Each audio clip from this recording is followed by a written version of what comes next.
the India's shift towards clean energy and decarbonization has already opened up opportunities for job creation and innovation. So beyond that, can we talk a little bit about the larger economic benefits? Because, that's down to the wire.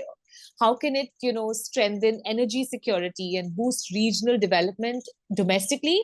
And also on a global scale, what will it do to attract more foreign investment?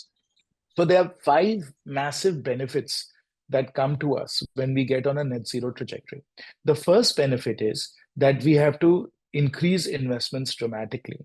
In fact, the estimate is that in the next 10 or 15 years alone, the private sector has to invest $1 trillion more to be on a decarbonization journey towards net zero. So massive investments that drive economic growth. And people believe that it's possible that GDP growth rates go up by 1 or 2% because of these incredibly massive green investments that we're making. So green growth is the number one benefit. We grow much faster. Number two, as we make these investments, and these investments will be in renewables, they will be in e-mobility, that is, we're going to take our fleet of buses and cars and trucks and two-wheelers, convert them all to electric. We are going to change the way in which we do agriculture.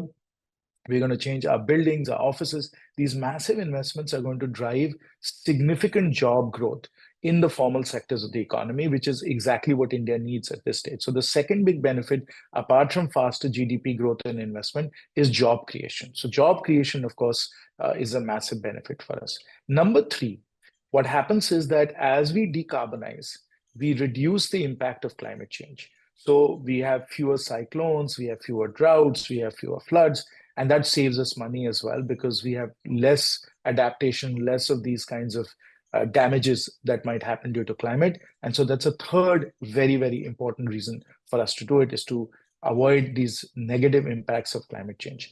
The number four reason is air pollution.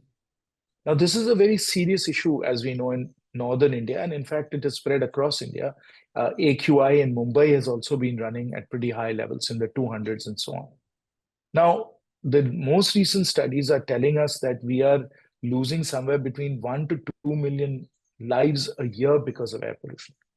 So air pollution is in fact worse than the COVID pandemic, because of the number of people that are dying because of air pollution. So when somebody has a heart attack that's triggered because of air pollution, or somebody has lung cancer because of air pollution, or somebody has pulmonary disease because of air pollution, we don't necessarily attribute it to fossil fuels, right? But it is because of the petrol and the coal and the firewood that we're using that people are actually dying, and they're dying in numbers bigger than we saw from the COVID pandemic. So air pollution is an extremely important reason why we've got to stop the use of fossil fuels and go towards net zero. And then the fifth major benefit is energy security. So today, India is importing between $200 to $250 billion, $200 to $250 billion of petrol, that is crude oil, natural gas, coal, and this is a tremendous drag on our balance of payments, the huge imports that we have to have.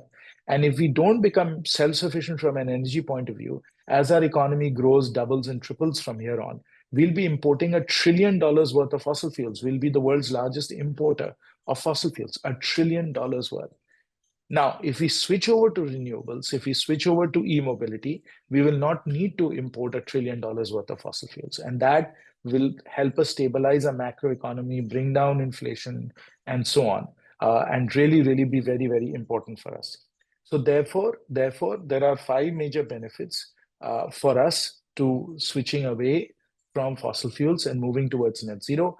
Just once again to summarize, number one is economic growth and investment. Number two is jobs. Number three is the damages from climate change. Number four is the terrible, terrible devastation that's being wreaked by air pollution right now. And number five is energy security and national self-reliance.